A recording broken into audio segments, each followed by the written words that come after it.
The black car turned sharply through the iron gates, and Alexander Whitmore gripped the door handle as the tires skidded on the gravel path. He had not planned to arrive in such a hurry, but a call from his assistant 20 minutes earlier had left his hands unsteady. A shipment worth millions had vanished from a port in the north, and no one could explain how. He had almost turned the car around and gone back to the city. Almost. But his uncle Edward had asked him 3 times to come. 40 years of marriage did not happen twice in a lifetime, and Alexander could not miss it, no matter how heavy his chest felt. The estate rose in front of him like a memory he had tried to bury. Tall white columns, a fountain that never stopped running, and rows of red roses that his Aunt Margaret had planted herself decades ago. He stepped out of the car, adjusted his jacket, and forced his shoulders to relax. Whatever waited inside that house, he told himself, could not be worse than the storm brewing at his company. He was wrong. A servant rushed to greet him, taking his coat with practiced hands. "Your Grace, we did not expect you until evening." "Neither did I," Alexander said, managing a tired smile. "Is my uncle here?" "In the garden, sir, greeting guests." Alexander nodded and walked through the wide hallway, past portraits of ancestors whose eyes seemed to follow him. He hated this house sometimes. It held too many memories, most of them wrapped around a woman named Eleanor Hart, a woman he had not spoken to in 7 years. He pushed the thought away, the way he always did, and stepped out onto the terrace. The garden was full of laughter and music. String lights hung between the trees, though it was still afternoon, waiting to glow once night fell. Guests in fine clothes moved between tables covered in white cloth, and somewhere a quartet was tuning their instruments. Alexander scanned the crowd for his uncle, but before he found him, something else caught his eye. 2 children were running near the hedges, weaving between the legs of adults who laughed and stepped aside for them. A boy and a girl, perhaps 6 years old, chasing each other with the kind of joy that only children who have never known real trouble can carry. Alexander watched them without meaning to, the way one watches something familiar without knowing why. The boy stopped first, catching his breath near a stone bench, and turned his head toward the garden entrance. For a moment, the afternoon light fell directly on his face, and Alexander felt something cold move through his chest. The boy's jaw, the slight tilt of his eyebrows when he squinted against the sun. It was like looking into an old photograph of himself. Alexander told himself it was nothing. Children often looked alike at that age. He had heard people say it 100 times, how 2 unrelated children could share the same nose or the same smile purely by chance. He tried to walk past the thought, tried to focus on finding his uncle, but his feet had already carried him closer to the hedges. The girl caught up to her brother, laughing, her dark curls bouncing as she came to a stop beside him. She turned, and Alexander saw her eyes. Storm gray, the exact shade his mother used to describe his own eyes when he was a boy. He stood frozen for a long moment, the noise of the party fading into a dull hum around him. It was not possible. He did not know these children. He had never seen them before in his life. And yet something in his chest refused to accept that explanation, some instinct older than logic pulling at him. "Alexander." The voice broke through his thoughts, and he turned to see his Uncle Edward walking toward him, arms already spread wide for an embrace. Edward Whitmore was 68 years old, but he moved with the energy of a man 20 years younger, his silver hair combed neatly back, his eyes bright with the excitement of the day. "You came," Edward said, pulling him into a firm hug. "I was beginning to think you would send flowers and call it done." "I would never," Alexander said, though the joke felt hollow given how close it had come to being true. "Happy anniversary, Uncle. 40 years. Not many men can say that." 40 years of Margaret putting up with my terrible jokes," Edward laughed. "She deserves a medal, not a party." Alexander smiled, but his eyes drifted back toward the hedges. The children were gone now, vanished somewhere into the crowd, but the unease had not left him. He hesitated, unsure how to ask the question forming in his mind without sounding strange. "Uncle, those 2 children by the hedge a moment ago, the boy and the girl, Who do they belong to? Something shifted in Edward's expression, so quick that Alexander almost missed it. A flicker of surprise, perhaps even worry, before it smoothed back into a pleasant smile. Ah, you noticed them. Sweet children, aren't they? They belong to one of the families staying with us this week. Distant relations on Margaret's side, I believe. Distant relations, Alexander repeated slowly. I don't recall Margaret's side of the family having children that age. Families grow, Alexander. Cousins have cousins. You cannot remember every branch of every tree. Edward's laugh came a beat too late, a beat too forced. Come, let me introduce you to some of the guests.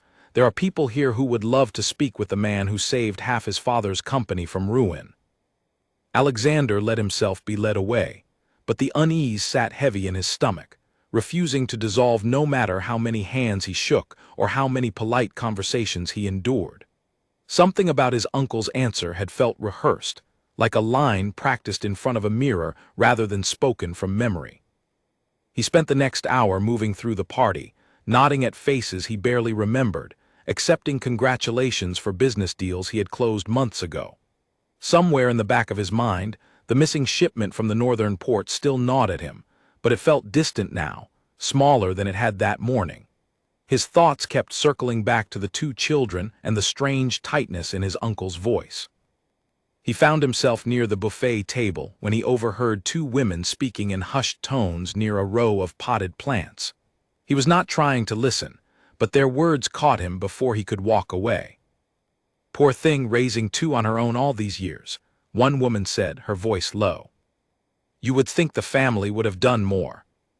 Some things are better left quiet, the other replied. Edward has done what he can from what I hear, but it is not his place to say more than that.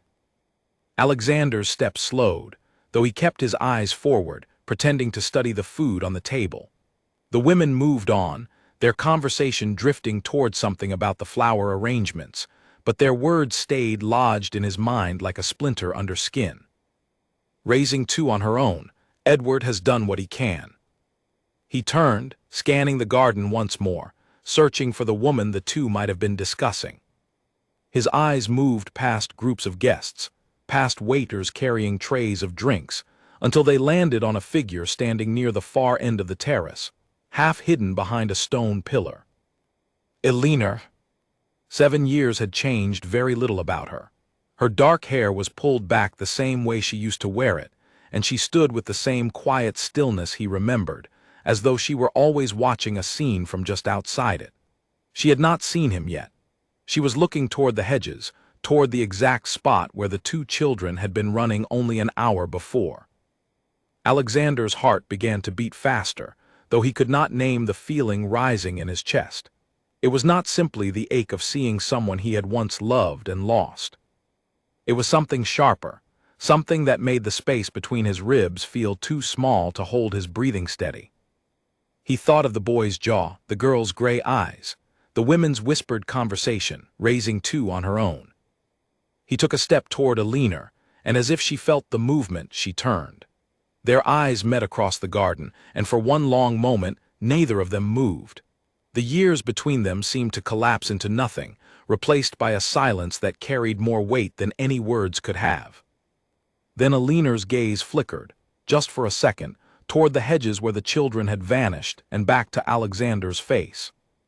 Something passed behind her eyes, something close to fear, before she quickly looked away and disappeared into the crowd of guests, leaving Alexander standing alone with his heart pounding, and a question forming that he was suddenly certain he needed answered before this night was over. He did not chase after her, not yet. His legs felt rooted to the stone floor of the terrace, his mind spinning through possibilities he had not allowed himself to consider in 7 years. He thought back to the last time he had seen Eleanor, the argument that had ended everything between them, the silence that followed for months, and then years, until it became easier to simply not think about her at all. Had there been a reason she left so suddenly? Had there been something she never told him? The music continued behind him, the quartet now playing something slow and sweet, meant for the older guests to dance to. Servers moved between tables refilling glasses. Somewhere, His Uncle Edward was laughing loudly at a joke someone had told, the sound carrying across the garden like nothing in the world was wrong. But something was wrong. Alexander could feel it now, settling into his bones with a certainty that startled him. The nervous housekeeper who would surely be somewhere in this house, the evasive answer from his uncle, the whispered conversation between two strangers, the children who looked like they had stepped directly out of his own childhood photographs. And now Alina, appearing after 7 years of silence, standing close enough to see but too far to reach, her eyes carrying secrets she clearly did not want him to find. He straightened his jacket and began walking, his pace steady but purposeful, weaving through the crowd of guests who called out greetings he barely registered. He needed answers, and he was no longer willing to wait politely for someone to offer them. Near the entrance to the house, he spotted an elderly woman in a gray uniform, carrying a tray of empty glasses toward the kitchen. He recognized her instantly. Margaret Doyle, the housekeeper who had worked for his family since before he was born, who had bandaged his knees when he fell as a boy and scolded him for sneaking sweets before dinner. If anyone in this house knew the truth, it would be her. "Margaret," he called gently, not wanting to startle her. She turned, and for a brief moment before she composed herself, Alexander saw something flash across her weathered face. Surprise, yes, but underneath it, something closer to dread. "Your Grace," she said, her voice steady despite the tray trembling slightly in her hands. "What a pleasure to see you home again." "It has been too long," Alexander agreed, keeping his tone light, though his eyes searched hers carefully. "Margaret, I wonder if you might help me with something." "Of course, sir, anything at all." "The 2 children I saw earlier near the hedges, a boy and a girl about 6 years old. Do you know them?" The tray shifted in her hands, glasses clinking softly against one another. "Children, sir. There are many children about today. Families brought their little ones for the celebration." "These 2 stood out to me," Alexander pressed gently. "I was told they belonged to a family staying here this week, distant relatives apparently." Margaret's eyes darted toward the garden, then back to him, her lips pressing into a thin line. "I really could not say, sir. I do not keep track of every guest's family. If you will excuse me, the kitchen needs these glasses cleaned before the evening service." She moved past him quickly, her steps almost hurried, and Alexander watched her disappear through the doorway leading to the kitchen. He stood there for a moment, replaying the conversation in his mind. Margaret had never been a nervous woman in all the years he had known her. She had faced down angry cooks, demanding guests, and even his own father's occasional temper without so much as blinking. But something about his simple question had rattled her completely. The pieces were beginning to form a shape he did not want to see clearly, not yet. He needed more than suspicion. He needed to find Alina and ask her directly, no matter how much the thought of that conversation tightened something painful in his chest. He turned back toward the garden just as the sun began its slow descent behind the tree line, painting the sky in shades of orange and gold. The string lights flickered on one by one, and the party seemed to shift into a different rhythm, softer and more intimate as evening settled over the estate. Somewhere among the glowing lights and dancing couples, Alina was hiding a truth that had waited 7 years to surface, and 2 children who carried his own face were laughing without any idea of the storm quietly gathering above them. Alexander took a deep breath, steadied himself, and walked back into the garden, determined that before this night ended, he would have the answers he had not known he was searching for until this very afternoon. The evening had grown cooler by the time Alexander stepped back into the crowd, the golden light replaced by the soft glow of hanging lanterns strung between the trees. Guests had begun to settle at their tables, plates filled with roasted vegetables and warm bread, while the quartet played something gentle that made the whole garden feel wrapped in a quiet kind of magic. Alexander barely noticed any of it. His eyes moved from table to table, searching for a dark-haired woman who had vanished the moment their eyes met. He found her near the far edge of the garden, standing alone beside a low stone wall that separated the party from the orchard beyond. She had her arms crossed loosely, watching the lantern sway in the breeze, unaware that he had found her again. "Elinor." She flinched slightly at the sound of his voice, though she did not turn immediately. When she finally faced him, her expression was carefully composed, the same calm mask she had always been able to wear even in the most difficult moments. But Alexander had known her long enough once to see past it, to notice the way her fingers pressed a little too tightly into her arms. "Alexander," she said softly, "I did not expect to see you here." "Nor I you," he replied, keeping his voice gentle despite the tightness building in his chest. "It has been a long time." 7 years, she said, and something flickered behind her eyes, gone as quickly as it appeared. They stood in silence for a moment, the space between them filled with everything neither of them had said in all those years apart. Alexander wanted to ask about the argument that had ended things, about why she had disappeared so completely afterward, but tonight there was a more pressing question weighing on his mind, one that would not wait. "The 2 children," he said finally, "the boy and the girl who were running near the hedges earlier." Elinor's arms tightened around herself, and she looked away toward the orchard, her jaw setting in a way he remembered from arguments long past, the way she braced herself before saying something difficult. "What about them?" she asked, though her voice had lost some of its steadiness. "I was told they belonged to distant relatives staying with the family this week," Alexander said carefully. "But I do not believe that is true." "Alexander, please." "The boy has my jaw, Elinor. The girl has my eyes, and I have never met either of them before in my life." His voice remained calm, but there was an edge beneath it now, a demand for honesty that he could no longer soften. "Margaret nearly dropped a tray of glasses when I asked about them. My uncle gave me an answer that sounded rehearsed, and 2 women near the buffet table were whispering about a woman who has been raising 2 children alone for years, with only quiet help from this family."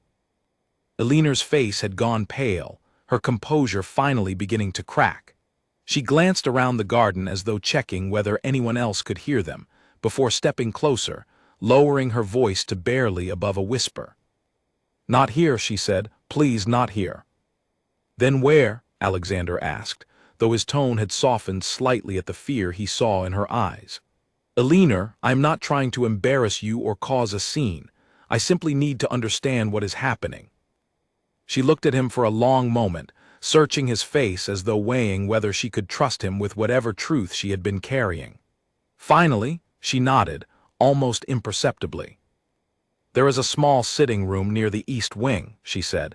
"Give me a few minutes, I will meet you there." She turned and walked quickly back toward the main house, disappearing through a side door before Alexander could say anything else. He stood alone by the stone wall for a long moment, his heart pounding steadily against his ribs, the noise of the party feeling suddenly distant and unimportant. He waited what felt like an eternity, though his watch told him it had only been 10 minutes, before he made his way toward the east wing himself, moving carefully to avoid drawing attention from the other guests. The hallway leading to the sitting room was quiet, lit only by a few soft wall lamps, the sounds of the celebration fading behind him with each step. He found the door slightly open and pushed it gently, stepping inside to find Elinor standing near the window, her back to him, her shoulders tense beneath her dress. The room was small but comfortable, decorated with soft chairs and a low table, the kind of space meant for quiet conversations away from the noise of larger gatherings. "Close the door," she said without turning.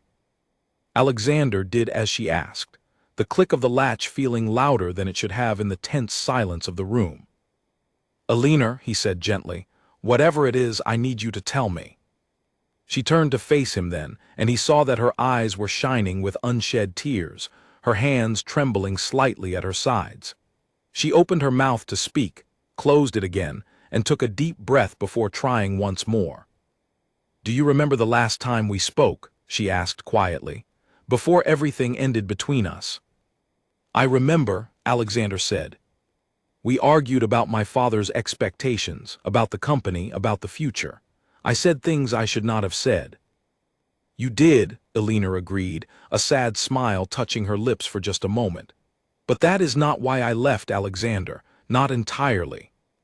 He waited, sensing that whatever she needed to say required patience he was not sure he had left in him. A few weeks after that argument I discovered I was expecting, she continued, her voice barely steady. I was frightened. Your family had expectations for you that I knew I could never meet, not as I was then. And you were so consumed with proving yourself to your father, with the company, with everything except us.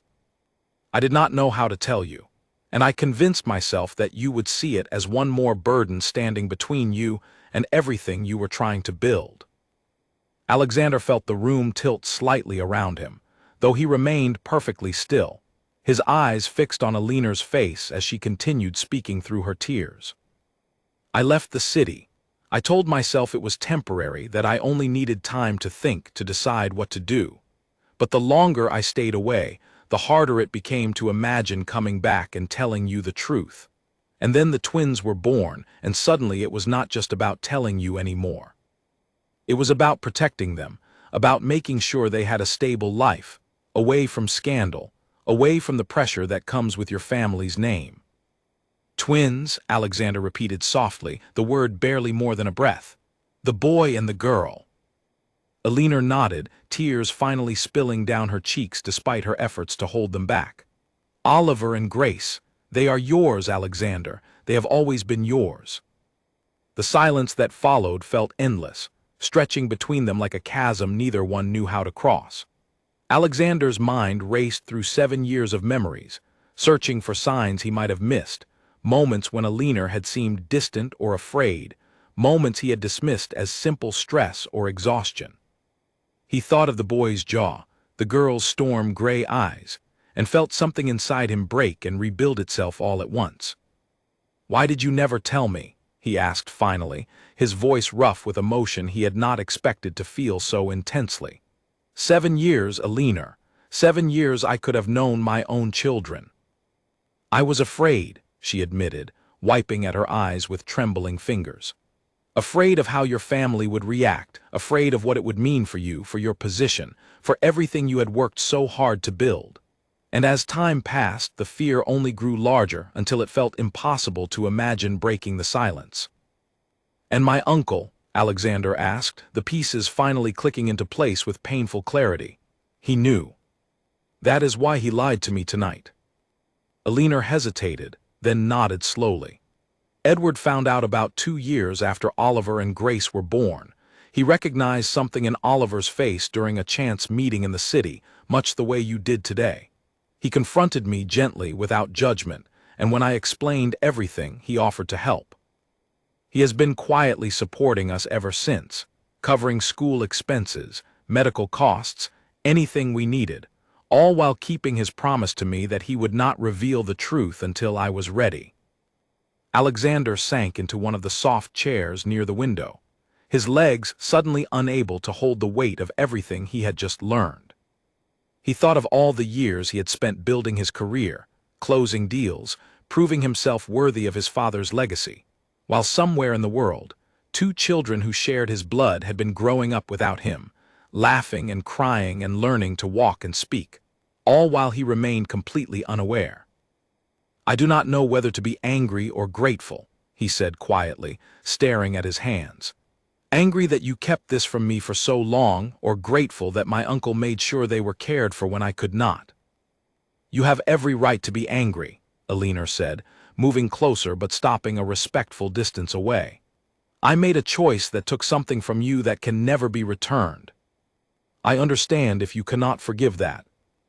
Alexander looked up at her, studying the face he had once loved so completely, now etched with years of quiet struggle and hidden fear.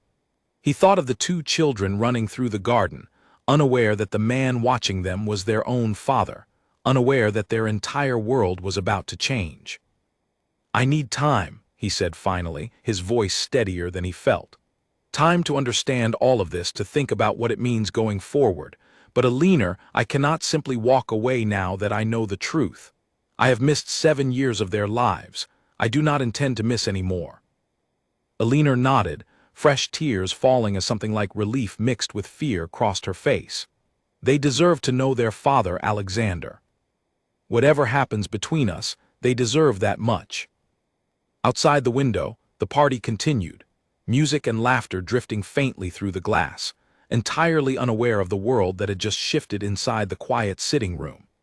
Alexander stood slowly, his mind still spinning with the weight of everything he had learned, and looked out toward the garden where, somewhere among the lantern light and dancing shadows, his children were playing without any idea that their father had finally found them. He turned back to Alina, his expression softer now despite the storm still raging inside him. "Tell me everything," he said quietly, "from the beginning. I want to know every part of the years I missed." And as the lanterns flickered outside and the music continued to play, Alina began to speak, her voice trembling but steady, ready at last to share the truth she had carried alone for 7 long years. Alina sat down slowly across from him, folding her hands in her lap as though gathering the strength to begin. Outside, the music had shifted to something slower, and the sound of laughter occasionally drifted through the closed window, a strange contrast to the heaviness inside the room. "After I left the city, I went to stay with my aunt in the countryside," Alina began, her voice quiet but steady now that the hardest part of her confession had already passed. "She had a small cottage near a village not far from here. I told her everything, and she never once judged me for it.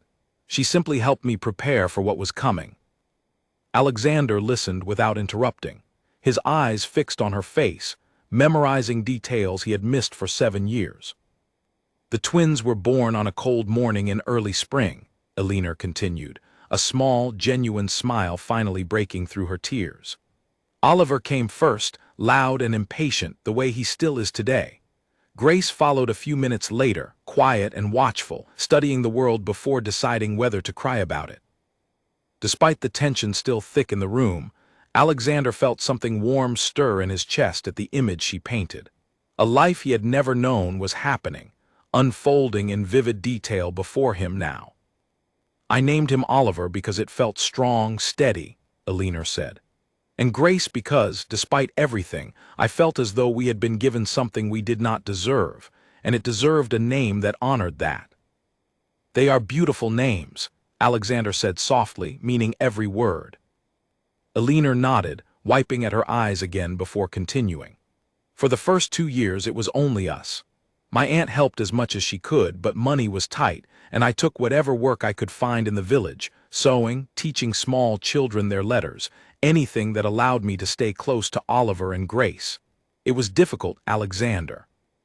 There were nights I did not know how we would manage the next day, let alone the next month." Alexander's jaw tightened at the thought of Alina struggling alone while he had been living comfortably, unaware that his own children were going without. "Why did you not come to me then? Even if you were afraid of the scandal, surely you knew I would have helped." "I was proud," Alina admitted, "and frightened. I had convinced myself that if I appeared at your door with 2 infants, you would see it as a trap, as an attempt to force your hand into a life you had not chosen. I could not bear the thought of you resenting them before you had even met them." "I would never have resented my own children," Alexander said firmly, though even as he spoke the words, he understood the fear that had driven her decision. His family's expectations had always weighed heavily on him, and Alina had witnessed firsthand how those pressures shaped his choices during their years together. "I know that now," Alina said softly. "But back then I only knew fear, and fear is a poor guide for making decisions." She continued her story, describing how, when Oliver and Grace turned 2, a chance encounter in a small shop in the city had changed everything. Edward Whitmore, visiting a business associate nearby, had stopped into the same shop and found himself staring at a young boy who looked remarkably like his nephew had at that age. He had approached Alina cautiously, recognizing her from years before, and asked gentle questions that eventually led to the truth spilling out between them. "Your uncle did not judge me," Alina said. "He listened, and when I finished explaining everything, he simply said that family took care of family, no matter the circumstances. He began sending money quietly, enough to ease the worst of our struggles, and he visited whenever his schedule allowed, always careful to keep the arrangement private. He kept this from me for 5 years, Alexander said, the anger he had been holding back finally beginning to surface. 5 years, Alina. He watched me build my career, worry about the company, attend family gatherings, all while knowing the truth and saying nothing.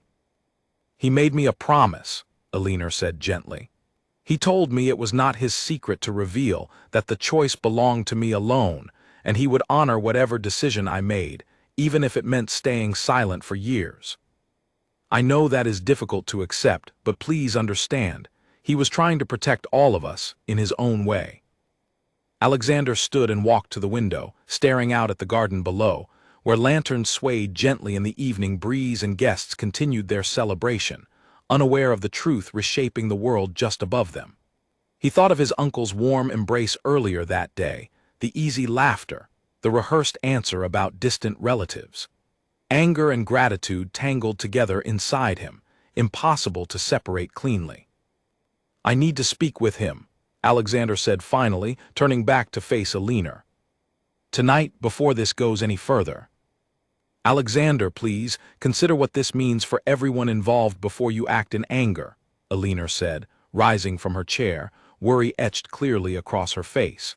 Tonight is his anniversary celebration. If this comes out publicly in front of all these guests, it could hurt Margaret as much as Edward. She has known nothing of this until now. Alexander paused, his hand resting on the door handle, and forced himself to breathe slowly, allowing the heat of his anger to cool into something more measured. Alina was right. Whatever needed to be said to his uncle deserved privacy, not an audience of guests eager for gossip. You are right, he admitted. I will find a way to speak with him quietly away from the party. But Alina, I also want to see Oliver and Grace. Tonight, if possible. I have missed enough time already. Alina's expression softened, a mixture of relief and fresh worry crossing her features. They are with my aunt right now, in one of the guest rooms upstairs. She brought them for the celebration since Edward insisted, though he kept them away from the main party to avoid drawing questions before I had decided how to handle things. Take me to them, Alexander said, his voice steady despite the storm of emotion still churning inside him. They left the sitting room together, moving quietly through the halls of the estate, away from the noise and light of the celebration outside. Alina led him up a narrow staircase toward the guest wing, her steps quick but careful, glancing over her shoulder occasionally as though still afraid of being discovered. They reached a door near the end of the hallway, and Alina knocked softly before pushing it open. Inside, an elderly woman with kind eyes and silver hair sat in a rocking chair near the window, a book open on her lap, while Oliver and Grace played quietly on the floor with a small collection of wooden blocks. The elderly woman looked up, her eyes widening slightly as she took in Alexander's presence beside Alina. She said nothing, though her gaze shifted knowingly between the two of them, understanding immediately what this moment meant. Oliver looked up first, his young face curious as he studied the tall stranger standing in the doorway. Grace followed a moment later, her storm-gray eyes, so like his own, studying Alexander with the same careful attention Alina had described from her birth. "Mama, who is that?" Oliver asked, tilting his head slightly. Alina knelt down beside her children, taking a steadying breath before answering. "This is someone very important, sweetheart. Someone I have wanted you to meet for a very long time." Alexander stepped further into the room, lowering himself carefully until he was at eye level with the two children who shared his blood, his features, his very existence. His heart pounded so loudly he was certain everyone in the room could hear it, and for a moment he found himself unable to speak, overwhelmed by the weight of finally standing before his own children. "Hello," he managed finally, his voice thick with emotion he had not expected to feel so powerfully. "My name is Alexander." Grace studied him for a long moment, her expression far more serious than a child her age should carry, before finally speaking. "You have the same eyes as me," she observed simply, without any of the fear or hesitation Alexander might have expected. "I do," Alexander agreed, a small, disbelieving laugh escaping him. "I noticed that as well." Oliver, less cautious than his sister, moved closer, studying Alexander's face with open curiosity. "Are you our father?" The question hung in the air, simple and direct in the way only children could manage, cutting straight through every careful word Alexander and Alina might have chosen for this moment. Alina's eyes filled with fresh tears as she looked toward Alexander, silently asking whether he was ready for this truth to be spoken aloud. Alexander looked at his son, then at his daughter, feeling 7 years of absence and longing crashed together into a single overwhelming moment. He reached out slowly, giving Oliver time to pull away if he wished, and rested a gentle hand on the boy's shoulder. "Yes," he said softly, his voice breaking slightly on the single word. "Yes, I am your father." For a moment, neither child moved, processing the weight of a truth that would reshape their understanding of the world. Then Oliver, with the simple resilience of a child who had not yet learned to overthink such moments, smiled brightly. "I knew it," he said proudly. "Grace said you looked like someone in a photograph Mama keeps hidden, but I did not believe her." Grace's cheeks flushed slightly at being caught, but she did not deny it, instead studying Alexander's face once more with quiet satisfaction, as though a puzzle she had been solving for years had finally clicked into place. The elderly woman in the rocking chair, whom Alexander now understood to be Alina's aunt, rose quietly and moved toward the door, offering a small, understanding smile as she passed. "I will leave you all to talk," she said gently. "Take whatever time you need." As the door clicked softly shut behind her, Alexander remained kneeling on the floor before his children, his heart fuller than it had felt in years, even as the questions and complications waiting outside this room pressed heavily against his mind. Somewhere below, his uncle was still celebrating 40 years of marriage, unaware that the secret he had carried for 5 years had finally surfaced. Somewhere in the city, a missing shipment still demanded answers he had not yet found time to consider. And somewhere within the walls of this house, other guests continued their evening, blissfully unaware that the quiet Duke who had arrived earlier that day had just discovered the truth that would change the course of his entire life. But for now, in this small room filled with wooden blocks and soft lamplight, Alexander allowed himself simply to be a father meeting his children for the first time, memorizing every detail of their faces, their voices, their laughter, determined never again to miss a single moment of the years still ahead of them. Alexander stayed with Oliver and Grace far longer than he had planned, listening as they told him about their favorite games, their small quarrels over toys, and the stories Alina read to them each night before bed. Every detail felt precious, a fragment of the years he had missed, and he found himself reluctant to leave even as the sound of music from the garden below began to fade into something quieter, signaling the party was slowly winding down. Alina eventually knelt beside the children, brushing a gentle hand through Grace's curls. "It is getting late, my loves. Time for sleep." "Will you come back tomorrow?" Oliver asked, looking up at Alexander with hopeful eyes that mirrored his own so closely it nearly stole the breath from his chest. "I promise," Alexander said, his voice steady despite the emotion still swirling inside him. "I will come back tomorrow and every day after that, for as long as you will have me." Grace studied him carefully, as though testing the weight of his words, before offering a small, satisfied nod, apparently deciding he could be trusted. Alexander felt something settle in his chest at that simple gesture, a quiet acceptance that meant more to him than any business victory he had ever achieved. He said his goodbyes gently, pressing a soft kiss to each child's forehead before stepping out of the room with Alina, leaving her aunt to settle the twins for the night. The hallway outside felt strangely quiet after the warmth of that small room, and Alexander found his thoughts turning immediately toward the conversation he still needed to have. "I must find my uncle," he said, his voice firmer now, the earlier anger returning, though tempered by everything he had just experienced. "Alexander," Alina said softly, resting a hand on his arm, "please remember what I said. Whatever anger you carry, consider the timing. Tonight belongs to Edward and Margaret." "I intend to be careful," Alexander assured her. "But he lied to my face today, Alina. He looked me in the eyes and told me those children belonged to distant relatives. I cannot simply pretend that conversation never happened. Elinor nodded reluctantly, understanding the fire in his eyes even as she worried about where it might lead. I will wait for you in the sitting room. Please, be gentle with him. Whatever mistakes he made, he acted out of loyalty to me, not malice toward you. Alexander pressed a light kiss to her forehead, a gesture that felt natural despite the years and complications between them, and made his way back down the narrow staircase toward the main floor of the house. The party outside had thinned considerably.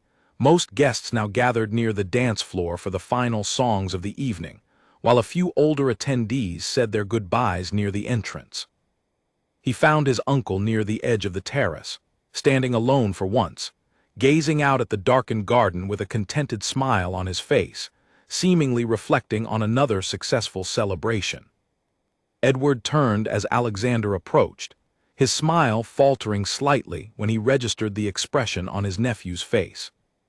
"Alexander," he said carefully, straightening slightly, "is everything all right?" "We need to talk," Alexander said, his voice low but firm. "Somewhere private." Edward's expression shifted, understanding dawning slowly across his features, and he nodded without argument, leading Alexander away from the terrace toward a small study near the back of the house, a room Alexander remembered from childhood as his uncle's private retreat, filled with old books and the faint smell of aged wood. Once the door was closed, Alexander turned to face his uncle directly, unable to hold back any longer. "You knew," he said, his voice trembling with a mixture of anger and hurt he had not fully processed until this moment.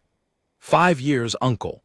You knew about Oliver and Grace for 5 years and you said nothing."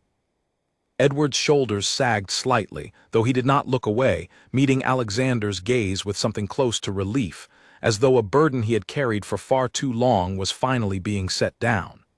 "I did know," he admitted quietly. "And I understand your anger, Alexander. Truly I do." "Then explain it to me," Alexander demanded. "Explain why you thought it was acceptable to watch me live my life, unaware that I had children, while you quietly helped raise them from a distance." "It was not my secret to tell," Edward said, his voice steady despite the weight of the conversation. "Elinor came to me, frightened and alone, carrying a truth she was not ready to share. I made her a promise that I would respect her decision, whatever it might be, and support her and the children in whatever way I could without breaking that promise. And you never once considered that I deserved to know." Alexander's voice rose slightly, frustration bleeding through despite his efforts to remain calm. "That my children deserved a father who was present in their lives from the beginning." "Of course I considered it," Edward said, his own voice gaining a sharper edge now, though not from anger toward Alexander, but from years of carrying a decision that had clearly weighed on him as well. "Do you think it was easy for me, Alexander? Watching you build your career, throw yourself into proving your worth to your father's memory, all while knowing there were 2 children who shared your blood growing up without you. I wanted to tell you 100 times. But Elinor was terrified, and I understood her fear, even if I did not always agree with it." "Terrified of what?" Alexander asked, though he already knew part of the answer from Elinor's earlier explanation. "Terrified of how our family would react," Edward said. "Terrified that you would feel trapped, forced into a role you had not chosen. Terrified that the scandal would follow you, damage the company, damage everything you had worked so hard to build. And frankly, Alexander, some of those fears were not unfounded. Your father, may he rest peacefully, would not have handled this news gracefully. He had very particular ideas about family reputation, and an unexpected set of twins born outside of marriage would have tested even his patience." Alexander fell silent for a moment, the mention of his late father settling heavily over the conversation. His father had indeed been a man of rigid expectations, someone who valued appearance and legacy above almost everything else. Alexander had spent years trying to live up to those expectations, even after his father's passing, carrying the weight of a legacy he had never fully questioned until this very moment. "That does not excuse the years of silence," Alexander said finally, though some of the fire had left his voice, replaced by a weariness that came from processing too much in too short a time. I missed everything, Uncle. Their first steps, their first words, birthdays, everything a father should witness I missed entirely. You are right, Edward said quietly. And I am sorry for the part I played in that loss, even if my intentions came from a place of loyalty rather than deception. I never wanted to cause you pain, Alexander. I only wanted to protect Alina and those children, until she was ready to face the truth herself. Alexander walked slowly toward the window, staring out at the darkened orchard beyond the garden, his mind working through everything he had learned in the span of a single evening. The anger had not fully disappeared, but it had softened into something more complicated, tangled together with gratitude for the support his uncle had quietly provided over the years, and a deep, aching regret for all the time that could never be reclaimed. What happens now? Edward asked gently, breaking the silence that had settled between them. Now, Alexander said, turning back to face his uncle, I intend to be present in my children's lives, fully and completely, starting tonight. I do not know yet what that means for the company, for our family's reputation, or for whatever expectations still linger from my father's legacy. But I am done allowing fear to dictate decisions that belong to me and to Alina alone. Edward's expression softened into something like pride, mixed with relief. That is the right choice, Alexander. Whatever challenges lie ahead, you do not have to face them alone. I will support you in whatever way you need, just as I supported Alina. I appreciate that, Alexander said, though his voice still carried traces of the hurt that would take time to fully heal. But Uncle, I need you to understand something. Trust, once broken, does not repair itself easily. I believe your intentions were good, but the secrecy still cost me years I can never get back. It will take time before I feel the same way about you that I did this morning. I understand, Edward said, nodding solemnly, and I will earn that trust back however long it takes. A knock sounded softly at the study door, and Margaret Whitmore, Edward's wife, stepped inside, her expression concerned as she took in the tension still lingering in the room. Edward, the guests are asking after you. Is everything all right?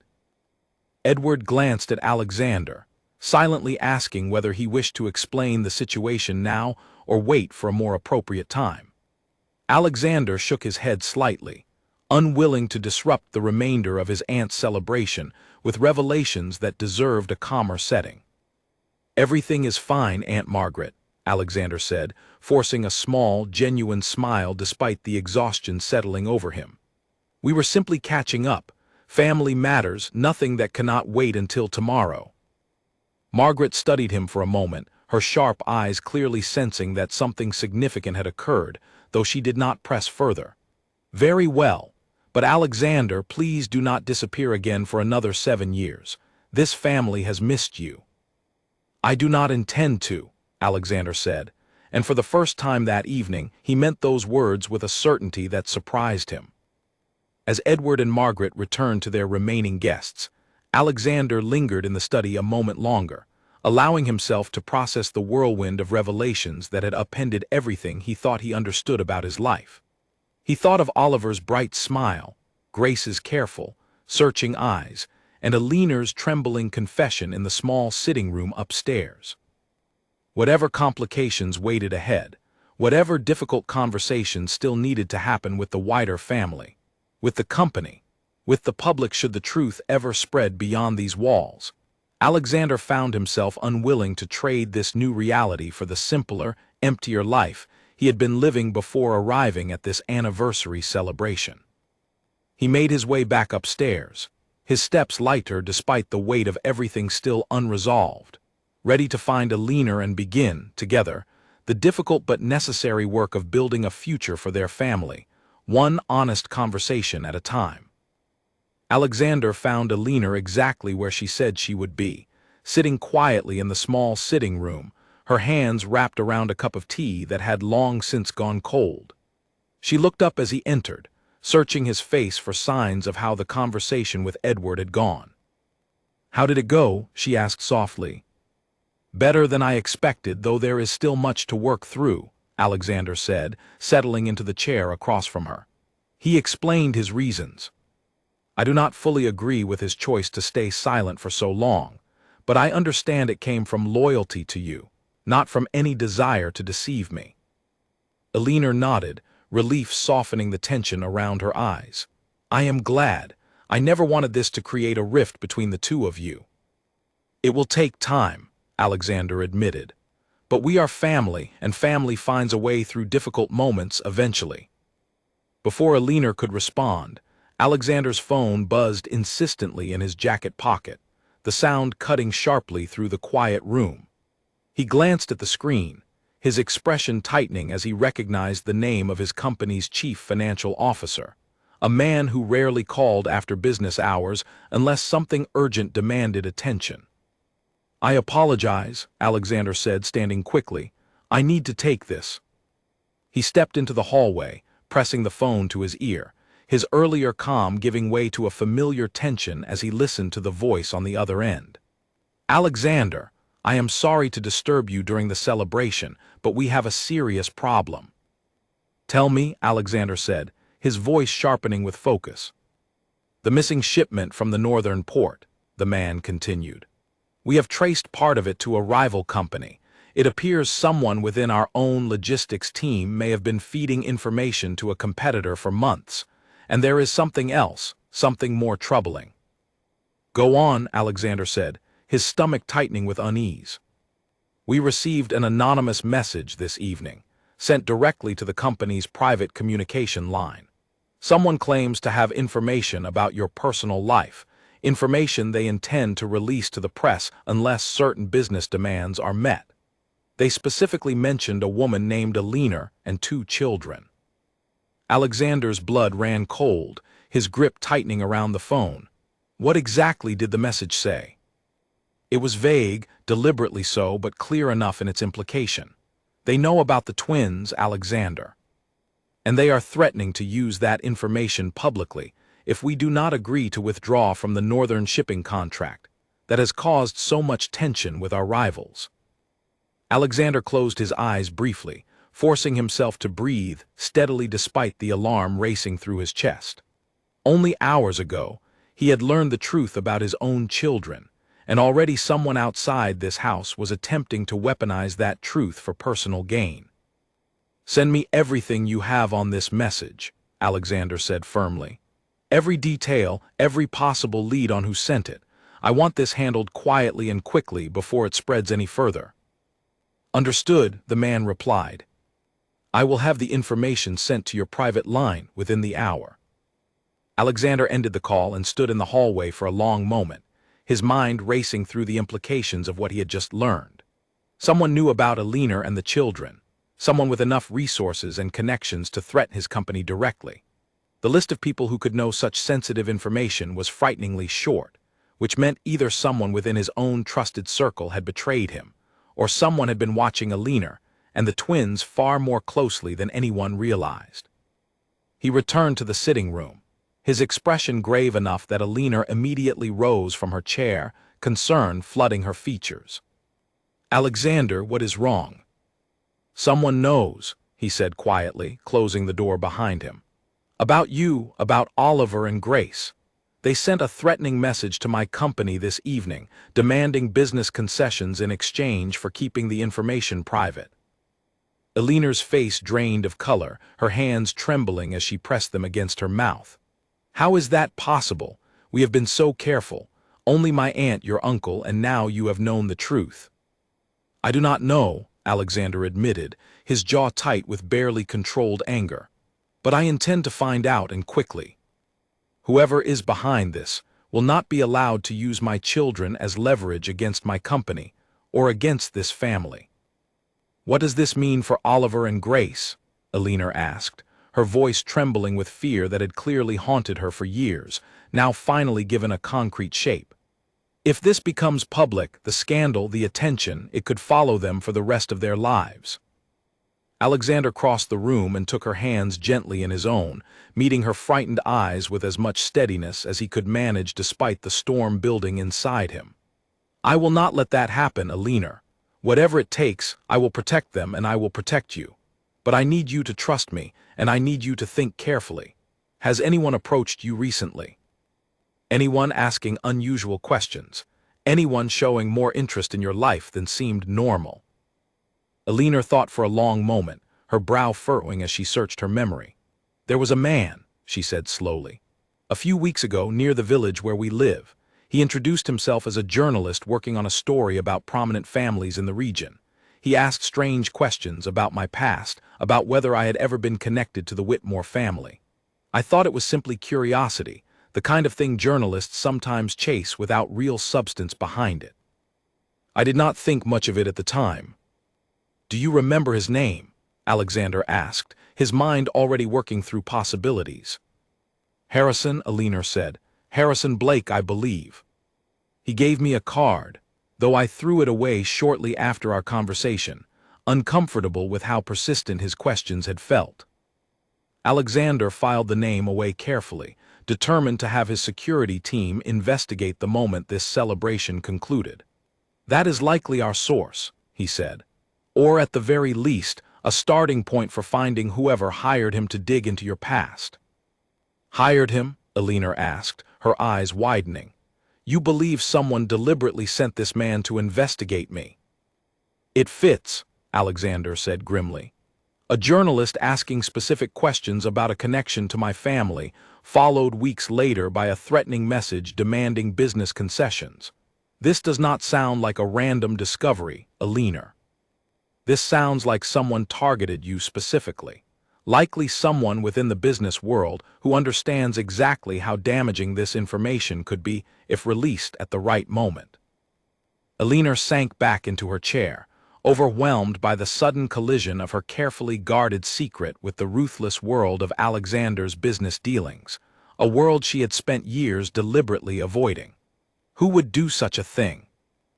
I have my suspicions, Alexander said, his mind turning toward the rival company his financial officer had mentioned during the phone call. There has been growing tension between my company and a competitor for months now, disputes over shipping routes, over contracts, over territory that both companies have claimed.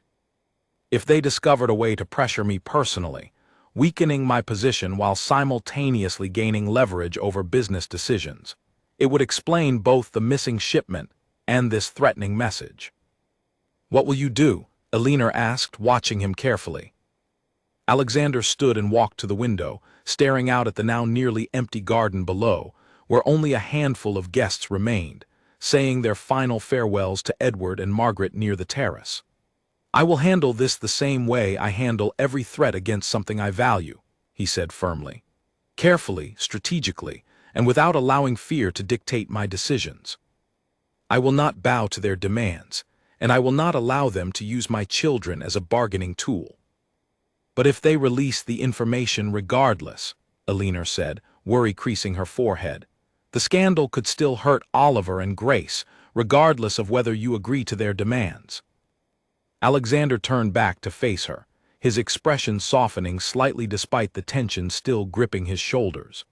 Then we will face that scandal together, openly and honestly, rather than allowing someone else to control the narrative through threats and secrecy. I would rather the truth come from us, on our own terms, than allow blackmailers to dictate how and when the world learns about our children. Alina studied him for a long moment, something shifting in her expression, a mixture of fear and cautious hope. You are willing to make that public, knowing what it could mean for your reputation for the company. I have spent years protecting a reputation built on my father's expectations, Alexander said quietly. Tonight, I discovered that reputation cost me years with my own children. I am not willing to make that same mistake twice, regardless of the consequences to my public image. A soft knock interrupted the moment, and Edward stepped into the room, his expression immediately shifting to concern as he took in the tense atmosphere between Alexander and Alina. Is everything all right? One of the staff mentioned you received an urgent call, Alexander.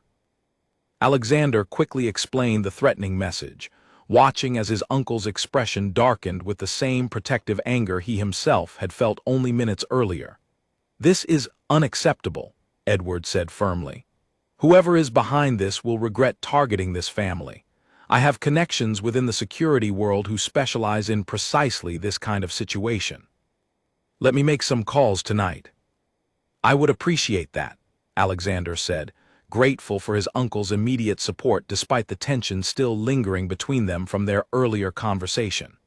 We need to move quickly before this journalist, or whoever hired him, gathers enough information to make their threats impossible to ignore. As Edward left to begin making the necessary calls, Alexander turned back to Alina, determination hardening his expression into something steady and resolute.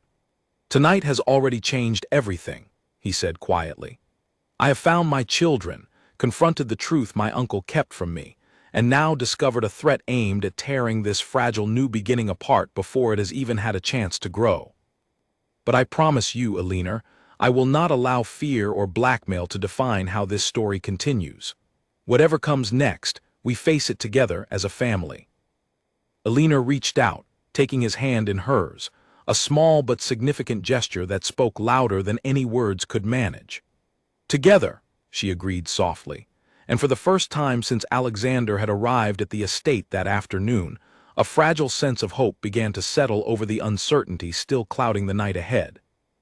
By the time the last guests departed and the lanterns in the garden were finally extinguished, Alexander had already assembled a small team in Edward's study, determined to trace the threat back to its source before the night ended. His head of security, a sharp-eyed man named Nathaniel Cross, arrived within the hour, summoned directly from the city despite the late hour. Tell me everything you know, Nathaniel said, setting a laptop on the desk and pulling up a secure line to the company's communications department. Alexander recounted the details, the anonymous message, the demand tied to the northern shipping contract, and Alina's account of the journalist who had approached her weeks earlier. Nathaniel listened carefully, typing notes as he absorbed each piece of information. Harrison Blake, Nathaniel said, tapping the name into his system. That name is familiar. Give me a moment. The room fell silent except for the soft click of keys, everyone watching as Nathaniel searched through databases most people never knew existed. After a few tense minutes, he leaned back, a grim expression crossing his face. Harrison Blake is not a journalist, Nathaniel said. Not officially, at least. He has done freelance investigative work for several companies over the years, the kind of work that involves digging into people's private lives for clients willing to pay for information. 3 years ago, he was connected to a similar scandal involving another business family, though nothing was ever proven conclusively. Who hired him this time? Alexander asked, leaning forward. That is harder to trace directly, Nathaniel admitted. These arrangements are typically handled through intermediaries specifically to avoid leaving a clear trail. But given the timing, and the specific demand tied to your shipping contract, I would wager this connects back to Draven Holt. Alexander's jaw tightened at the name. Draven Holt ran a rival shipping company that had been aggressively expanding into territories Alexander's family had controlled for generations. Their rivalry had grown increasingly tense over the past year, disputes over contracts and routes escalating into something closer to open hostility, though it had always remained confined to boardrooms and legal negotiations, never anything as personal as this. Draven has motive, Alexander said slowly. He has been trying to force us out of the northern routes for months. If he found a way to pressure me personally while simultaneously damaging my company's reputation, it would serve two purposes at once. It fits the pattern, Nathaniel agreed. Men like Draven prefer indirect pressure. Rather than risk a direct legal confrontation he might lose, he finds ways to make his opponents vulnerable through other means. Edward, who had been listening quietly from near the window, finally spoke. What do you suggest we do, Nathaniel?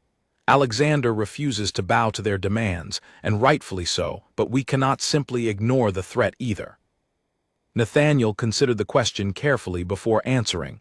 We have a few options. First, we can attempt to gather concrete evidence connecting Draven Holt to Harrison Blake, enough to expose the blackmail attempt publicly, and turn the reputational damage back onto him, rather than allowing it to harm your family. Second, we can reach out directly to Blake himself, offering him incentive to reveal who hired him in exchange for immunity from any legal consequences tied to his investigation. And the third option, Alexander asked, sensing there was more. The third option, Nathaniel said carefully, is that you get ahead of the story entirely. Release the truth about Alina and the children on your own terms before Blake or Draven has the chance to control the narrative. It removes their leverage entirely, since there would be nothing left to threaten you with. Alexander glanced toward Alina, who had remained quiet throughout the conversation, her hands clasped tightly in her lap as she absorbed the weight of everything being discussed. He could see the fear still lingering behind her eyes, the years of careful secrecy suddenly at risk of unraveling in ways far beyond her control. I do not want to make that decision without considering Alina's feelings, and without considering what is best for Oliver and Grace, Alexander said carefully. This affects them as much as it affects me. Alina took a deep breath, meeting his gaze steadily despite the fear still evident in her expression. I have spent 7 years living in fear of exactly this moment, she admitted. Constantly worried that someone would discover the truth and use it against us, or worse, against the children themselves. Perhaps Nathaniel is right. Perhaps it is time to stop living in fear and simply tell the truth ourselves before someone else does it for us in a way we cannot control. Are you certain? Alexander asked gently. This will bring attention, scrutiny, questions from every corner of society. Oliver and Grace are still so young. I am certain that I do not want them growing up believing their existence is something to be ashamed of, or something that must be hidden, Alina said firmly. If we tell the truth ourselves, with dignity and honesty, perhaps we can shape how that truth is received, rather than allowing Draven Holt or anyone else to twist it into something ugly. Alexander studied her for a long moment, admiration swelling in his chest at her courage that had clearly grown from years of quietly protecting their children alone. Then we will do exactly that, he said, turning back to Nathaniel. But first, I want confirmation that Draven Holt is truly behind this. I will not risk exposing my family's private life without absolute certainty of who orchestrated this threat, and I want enough evidence to hold him accountable for attempting to weaponize my children against me. Nathaniel nodded, already typing rapid notes into his laptop. I will have a team working through the night.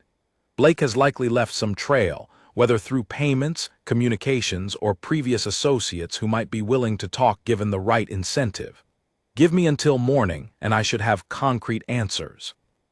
As Nathaniel excused himself to begin coordinating with his team, Edward moved closer to Alexander and Alina, his expression thoughtful. There is something else to consider, he said carefully. If you intend to release this truth publicly, it might be wise to consult with a lawyer experienced in matters of family legitimacy and inheritance. Given your position, Alexander, questions may arise regarding Oliver and Grace's standing within the family, their future rights, and how this affects the broader family legacy. Alexander had not yet considered the legal complexities that would inevitably follow such a public revelation, his mind still too consumed with the emotional weight of everything happening. You are right, he admitted. I will need to speak with our family lawyer as soon as possible. I can arrange that first thing tomorrow morning, Edward offered. Bertram Whitcomb has served this family for over 20 years.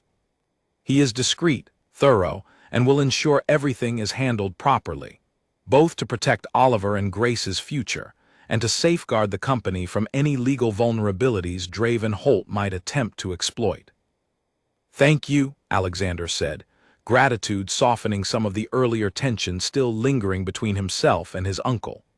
Despite everything, Edward's support in this moment reminded him why their family bond, however strained by recent revelations, still held real value. The night stretched long as they continued discussing strategy, weighing options, and preparing for whatever challenges the coming days might bring. Eventually, exhaustion began to settle heavily over the room, and Edward suggested they all rest, promising that clearer heads would serve them better once morning arrived. Alexander walked Alina to the guest room where Oliver and Grace slept peacefully, unaware of the storm gathering around their small family. He paused at the doorway, watching the gentle rise and fall of his children's breathing, a sight that filled him with a fierce protectiveness he had never experienced before this night. "Whatever happens," he said quietly to Alina, "I will make certain they are protected. Draven Holt, Harrison Blake, whoever else might try to use this situation against us, they will find that threatening my children was the gravest mistake they could have made." Alina studied his face in the dim hallway light, seeing a determination there that reminded her of the man she had once loved so deeply, before fear and circumstance had driven them apart. "I believe you," she said softly, "and for the first time in 7 years, I do not feel as though I am facing this alone." "You never have to again," Alexander promised, and though the night held countless uncertainties still waiting to unfold, that single promise settled between them like a foundation strong enough to build a future upon, regardless of whatever storms Draven Holt might still attempt to summon against them. As Alexander finally retired to his own room that night, sleep proved elusive, his mind cycling endlessly through the events of the day. From the moment he first noticed Oliver and Grace running through the garden, to Alina's trembling confession, to the threatening message that had transformed a joyful family reunion into the opening move of a much larger battle. He understood now that tomorrow would bring difficult conversations, careful legal navigation, and quite possibly the beginning of a public confrontation with a rival determined to use his own children as a weapon. But beneath the exhaustion and uncertainty, something steady had settled within him, a clarity he had not felt in years. He had found his family, however unexpectedly, and he would move mountains, face scandal, and confront enemies without hesitation to ensure that Oliver and Grace grew up knowing they were wanted, protected, and loved beyond measure. Whatever Draven Holt hoped to gain through threats and manipulation, he had severely underestimated the resolve of a father who had only just discovered what he stood to lose. Morning arrived with pale sunlight streaming through the tall windows of the estate, though Alexander had barely slept, his mind too full of everything that needed to happen before the day ended.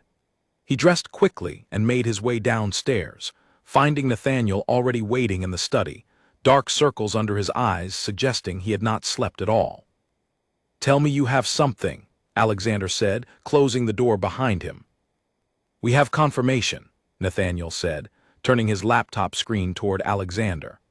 "Harrison Blake received 2 separate payments over the past month, both traced through a series of shell accounts back to a holding company controlled by Draven Holt. We also found email correspondence between an assistant working for Holt and Blake himself, discussing the scope of the investigation into Alina Hart's background." Alexander studied the evidence carefully, a cold satisfaction settling over him as the pieces confirmed exactly what he had suspected the night before. This is enough to hold him accountable. "More than enough," Nathaniel agreed. "Blackmail carries serious legal consequences, and given Holt's public position, exposure of this scheme would devastate his own reputation far more severely than anything he hoped to accomplish against you." A soft knock interrupted them, and Bertram Whitcomb, the family lawyer Edward had mentioned, entered the room, a leather briefcase in hand and an expression of calm professionalism that immediately eased some of the tension in the air. "Your Grace," he said, greeting Alexander with a respectful nod. "Edward filled me in on the general situation during our call this morning. I understand there is much to discuss." "There is," Alexander confirmed, gesturing toward the chairs near the desk. "Please sit. I want to move quickly on this." Over the next hour, Bertram walked Alexander through the legal considerations surrounding Oliver and Grace's recognition as his legitimate children, explaining the processes required to formally acknowledge them within family records, the implications for inheritance, and the protections that could be put in place to shield them from unwanted public scrutiny once the truth became known. "Given your position, this will draw attention," Bertram said carefully. But if handled properly, with the right legal safeguards and a clear, dignified public statement, you can control much of the narrative rather than allowing it to spiral into damaging speculation. That is precisely what I intend to do, Alexander said firmly. Elinor and I discussed it last night. We do not want to hide anymore. Draven Holt attempted to use this truth as a weapon against us, and I refuse to allow him that power. Bertram nodded approvingly. A wise decision, if I may say so. Attempting to bury such truths rarely ends well, particularly when someone else holds the leverage to expose them on their own terms. As the meeting concluded, Edward entered the study, his expression grave but resolute. "I have arranged a meeting with Draven Holt this afternoon," he announced. "He does not yet know that we have traced his connection to Harrison Blake. I believe a direct confrontation, backed by concrete evidence, will be far more effective than allowing this situation to escalate through intermediaries and anonymous threats." Alexander considered the suggestion carefully, weighing the satisfaction of confronting Draven directly against the risks of tipping his hand before every legal protection was firmly in place. "Agreed," he said finally. "But we go in prepared, with Bertram present to ensure everything remains within proper legal boundaries." That afternoon, Alexander, Edward, Nathaniel, and Bertram arrived at a quiet meeting room within a neutral business venue in the city, having requested the meeting under the guise of discussing ongoing shipping disputes. Draven Holt arrived precisely on time, a tall man with sharp features and an air of practiced confidence, clearly unaware of what awaited him. "Alexander," Draven said smoothly, extending a hand that Alexander did not accept. "And Edward, what a pleasant surprise. I assume this concerns the northern shipping routes." "It concerns something far more personal than shipping routes," Alexander said, his voice cold and controlled despite the anger simmering beneath the surface. "Harrison Blake, does that name sound familiar?" Draven's confident expression faltered slightly, though he recovered quickly, forcing a puzzled look onto his face. "I am not certain I recognize the name." "Should I?" "Do not insult us both with denial," Alexander said, sliding a folder across the table containing the evidence Nathaniel had gathered. "We have traced payments from your holding company directly to Blake, along with correspondence detailing his investigation into Elinor Hart, a woman whose privacy you attempted to violate in order to gain leverage over my business decisions." Draven's face paled as he glanced through the documents, his composure cracking visibly for the first time. "This is a misunderstanding," he said, though his voice had lost much of its earlier confidence. "I simply wanted information, nothing more. I never intended actual harm. You threatened to expose my children to public scandal unless I withdrew from a legitimate business contract," Alexander said sharply. "That is blackmail, Draven, regardless of how you attempt to frame it now. And I assure you, the evidence we possess is more than sufficient to bring serious legal consequences against you and your company." Bertram stepped in smoothly, his professional tone cutting through the rising tension. "Mr. Holt, you have two options before you. We can pursue this matter through formal legal channels, which would undoubtedly result in significant damage to your company's reputation and potential criminal charges related to blackmail and unauthorized surveillance. Or you can agree to a formal cessation of any further attempts to interfere with the Whitmore family's private affairs, accompanied by a written acknowledgement of your actions, kept confidential, unless you choose to violate these terms again."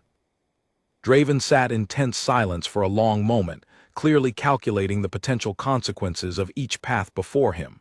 Finally, his shoulders sagged slightly in defeat.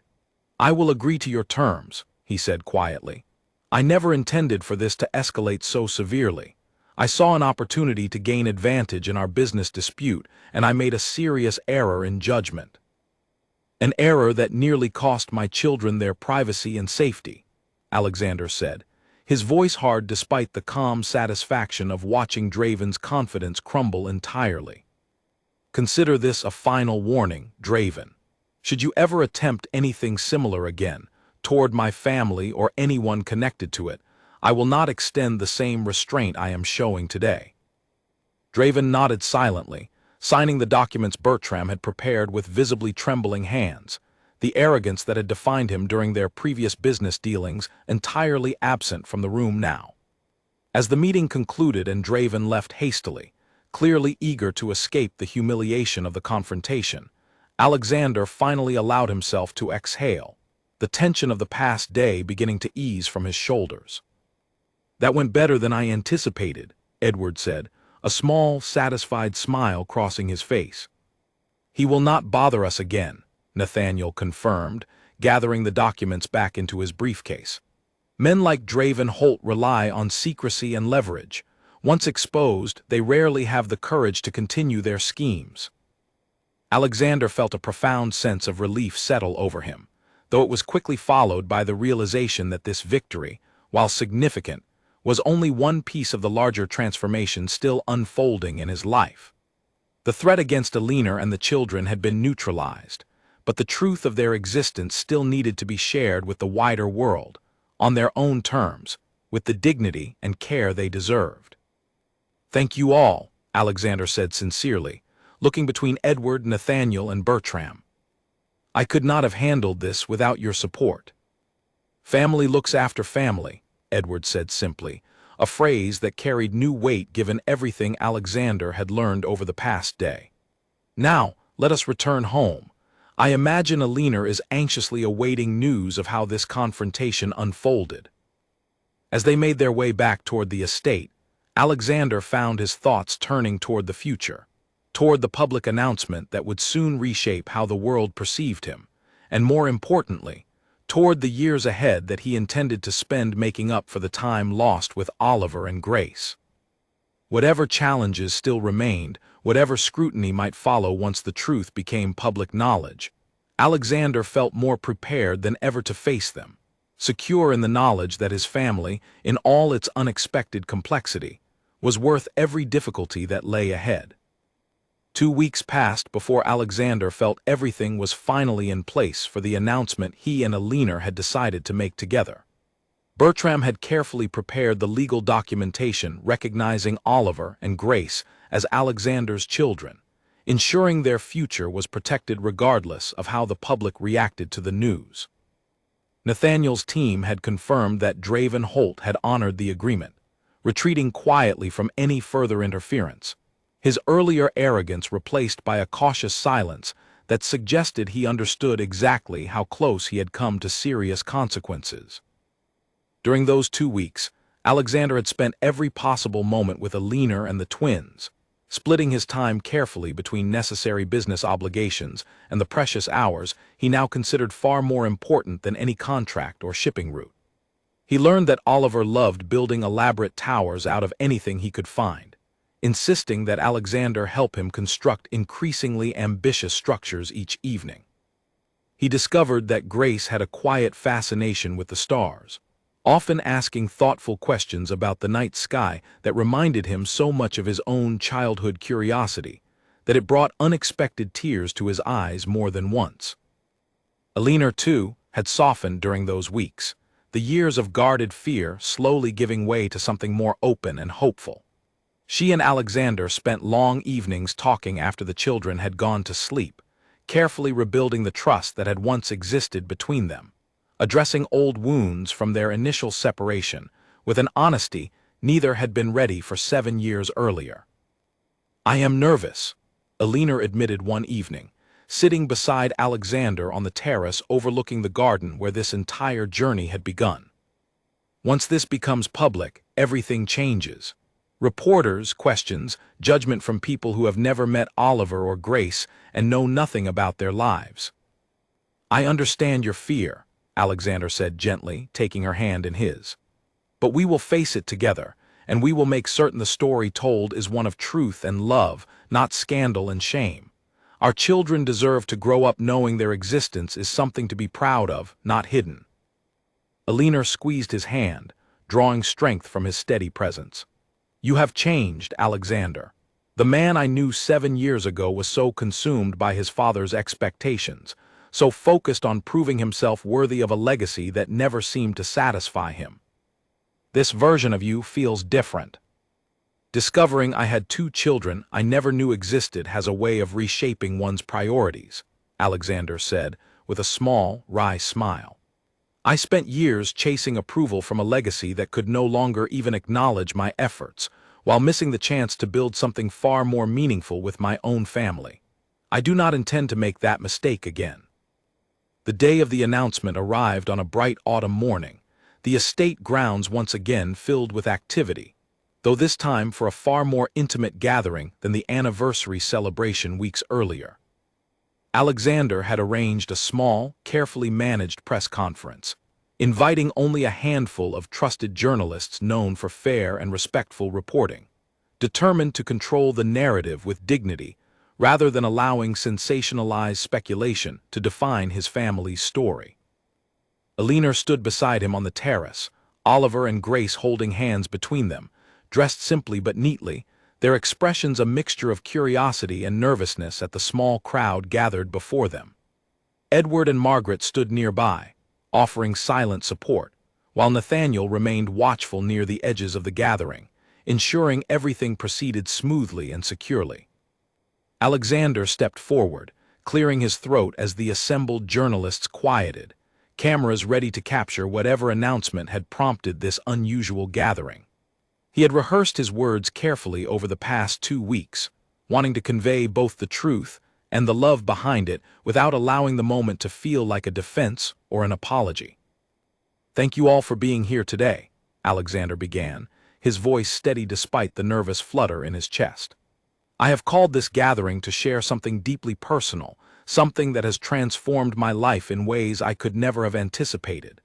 7 years ago, I was in a relationship with a woman named Alina Hart, a relationship that ended under circumstances neither of us handled as well as we should have. What I did not know until recently was that Alina was carrying our children at the time of our separation." A quiet murmur passed through the small group of journalists, though Alexander continued before speculation could take hold.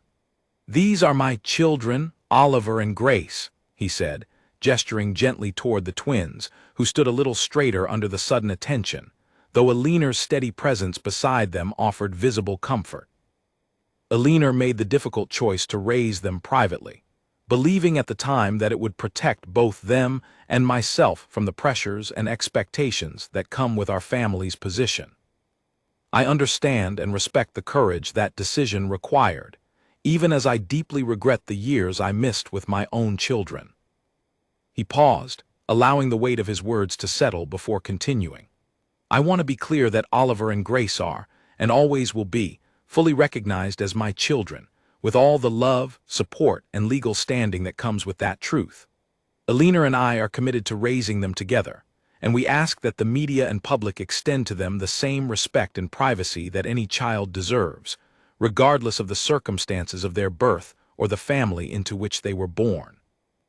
A journalist near the front raised her hand, and Alexander nodded for her to speak. "Your Grace, can you tell us how you discovered the truth about your children?" Alexander glanced briefly at Alina before answering, a small, genuine smile touching his lips despite the formality of the setting. "I saw them for the first time at my uncle's anniversary celebration a few weeks ago, running through this very garden. Something about their faces struck me immediately, though I did not yet understand why. It took very little time after that for the truth to become clear, and I have not wasted a single day since in getting to know them properly." Another journalist asked about the implications for the family's business and legacy, and Alexander answered honestly, explaining that Oliver and Grace's future had already been secured through proper legal channels, ensuring their protection and standing within the family regardless of public reaction.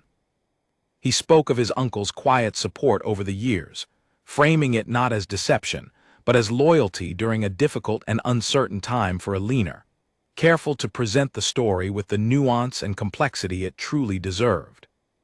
As the questions continued, Alexander felt a growing sense of relief with each honest answer, watching as the initial shock among the gathered journalists gradually softened into something closer to genuine interest, and in some cases, quiet admiration for the way he and Alina had chosen to handle such a delicate situation with openness rather than concealment.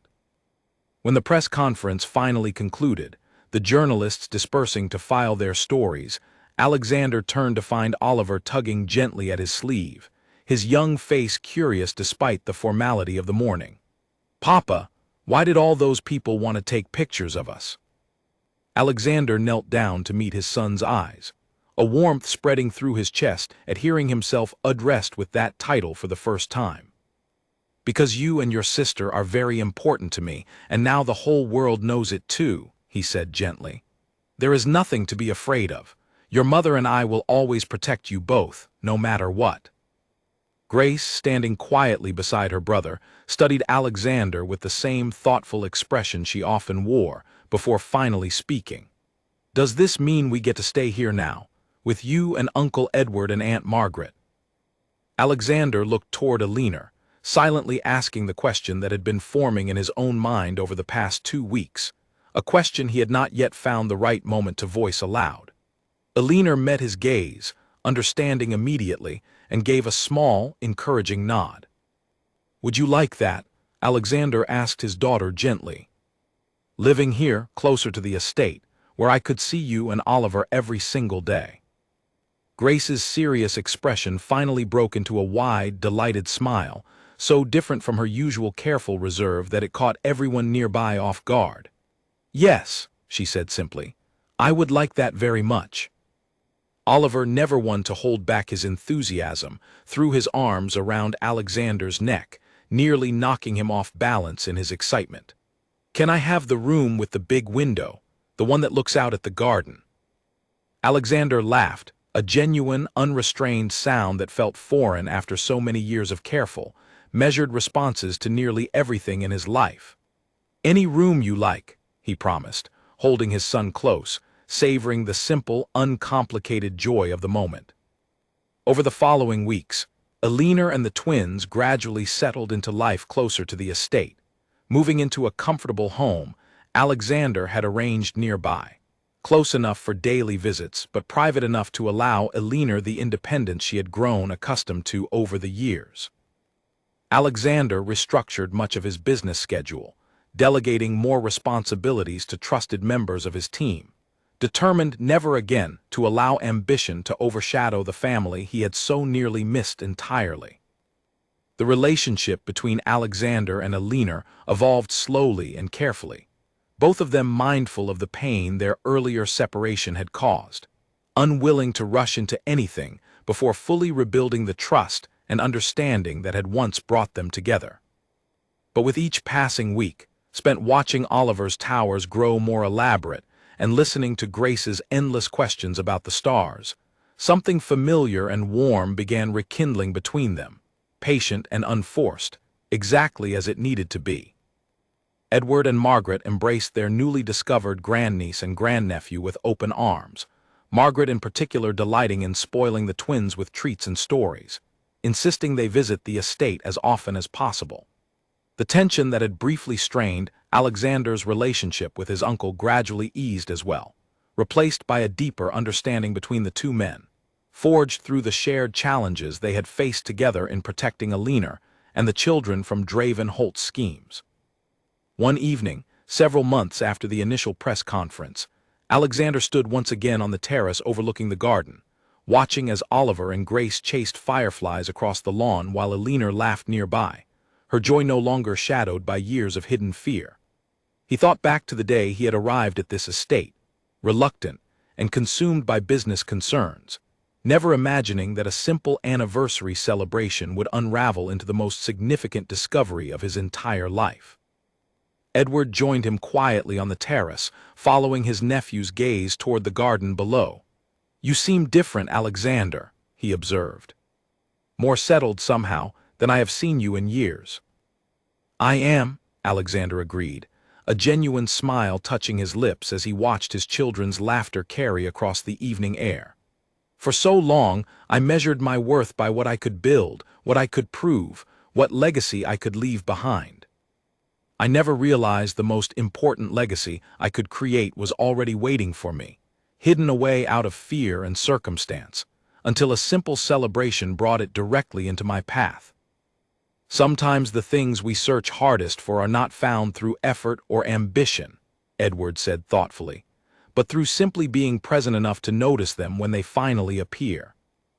Alexander nodded, watching as Grace ran toward him, breathless with excitement over a firefly she had managed to catch gently in her cupped hands.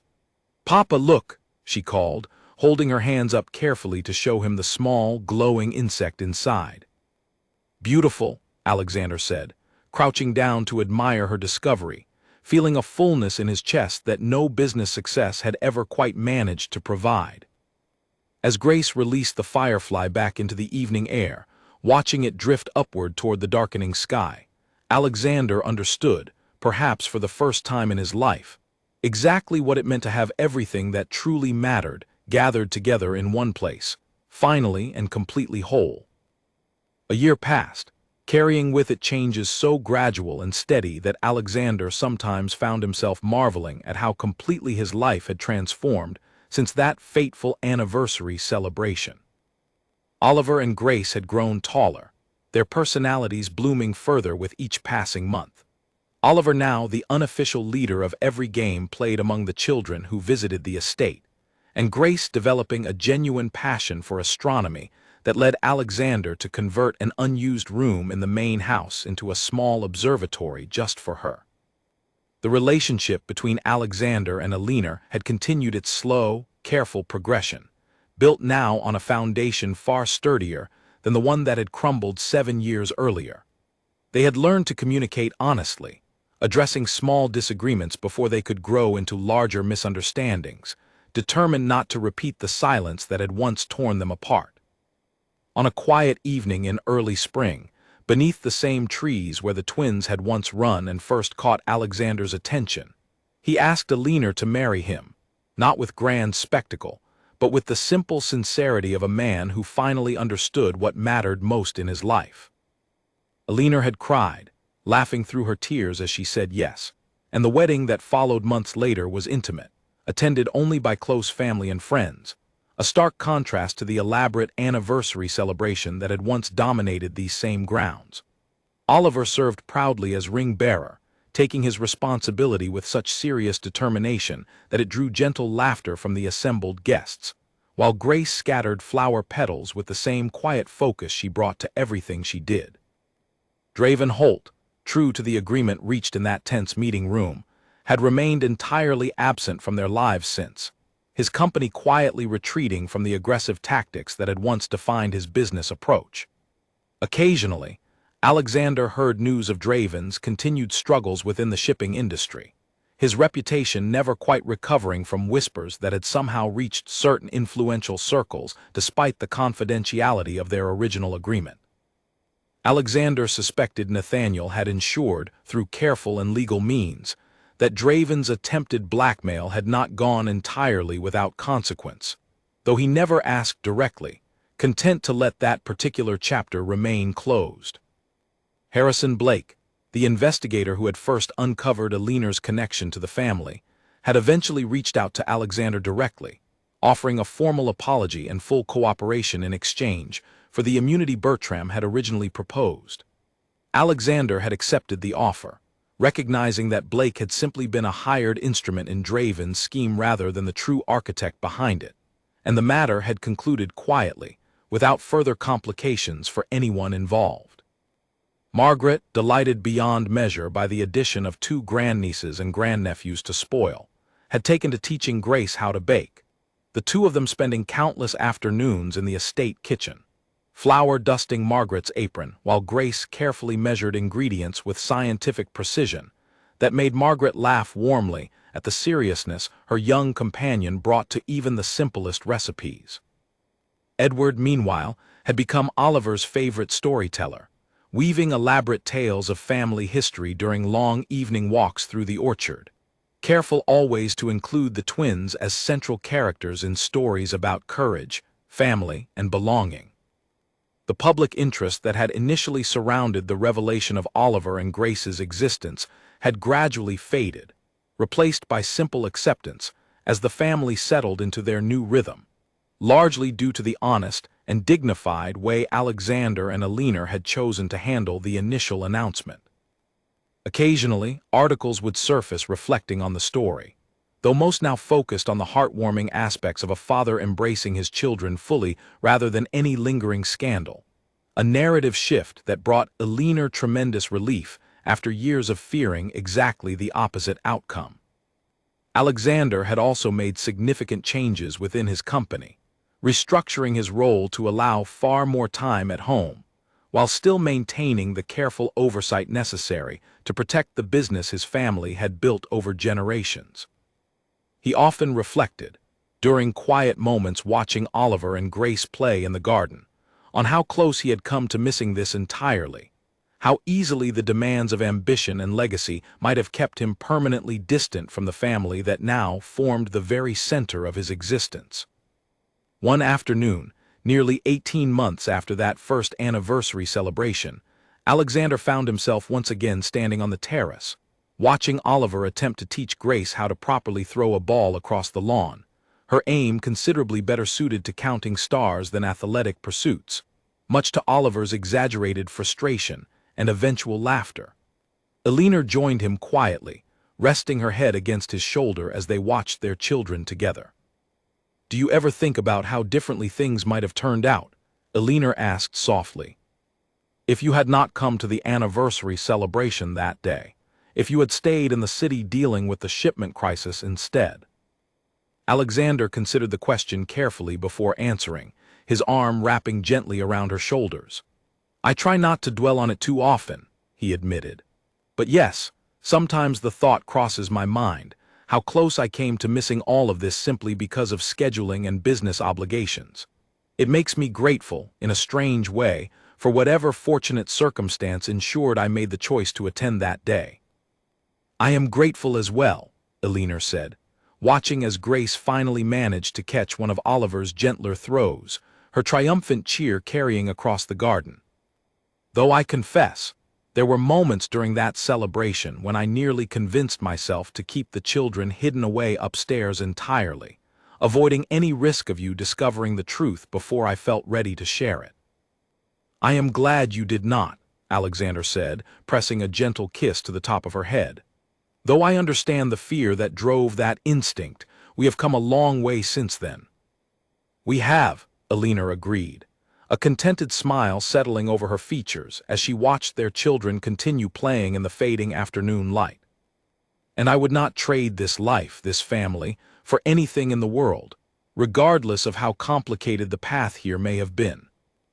As the sun began its slow descent behind the tree line, painting the sky in familiar shades of orange and gold, Alexander found himself reflecting once more on the strange, winding path that had led him to this exact moment. A missing shipment that had nearly kept him in the city. A hesitant decision to honor his uncle's anniversary celebration despite his reluctance. Two children whose faces had stopped him cold in the middle of a garden he had walked through countless times before without ever imagining what secrets it still held. He thought of Harrison Blake and Draven Holt, threats that had once seemed capable of unraveling everything before it had even properly begun, now reduced to distant memories overshadowed entirely by the joy that had followed their resolution. He thought of Margaret's warm delight in her newfound grandnieces and grandnephews, of Edward's quiet redemption through years of careful, loyal support, finally understood and appreciated rather than resented. Most of all, he thought of Alina, standing beside him now with a peace in her expression that had been entirely absent during their tense conversation in that small sitting room over a year earlier, and of Oliver and Grace, growing more confident and secure with each passing day, no longer burdened by secrecy or fear, but instead surrounded by a family determined to give them everything they deserved. "Papa, Mama, come play with us," Oliver called out, waving enthusiastically from across the lawn, Grace nodding eagerly beside him despite her earlier struggles with ball throwing. Alexander glanced at Alina, both of them sharing a warm, knowing smile before making their way down the terrace steps together, hand in hand, toward the children waiting eagerly in the golden evening light. Whatever challenges the future might still hold, Whatever new complications life might eventually present, Alexander understood now, with a certainty that settled deep and unshakable within him, that he would face every single one of them exactly as he intended to face this moment. Fully present, deeply grateful, and surrounded entirely by the family he had once nearly missed the chance to know. The garden, once merely a familiar backdrop to childhood memories and business obligations, had become something far more significant, a place where an unexpected discovery had transformed not only Alexander's understanding of his own life, but the entire trajectory of a family determined never again to let fear or silence stand between them and the people they loved most. And as laughter carried across the lawn into the deepening evening, it seemed fitting that a story which had begun with such quiet, startling recognition should find its truest resolution here as well. Surrounded by roses his aunt had planted decades earlier, beneath a sky slowly filling with the very stars that had first captured his daughter's endless curiosity.